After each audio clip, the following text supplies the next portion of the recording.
We were able to put together a demonstration where we flew our spacecraft overhead and had an aircraft use an optical terminal to route data between our space segment and the aircraft back and forth, routing gigabytes of data regularly in a reliable way.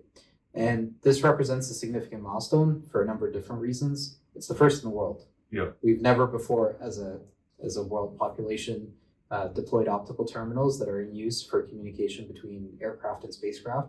It's a really complex physics problem. You consider the flight path of a spacecraft and the flight path of an aircraft, Yep. making the two intersect. It's a bad math problem. It's a bad math problem.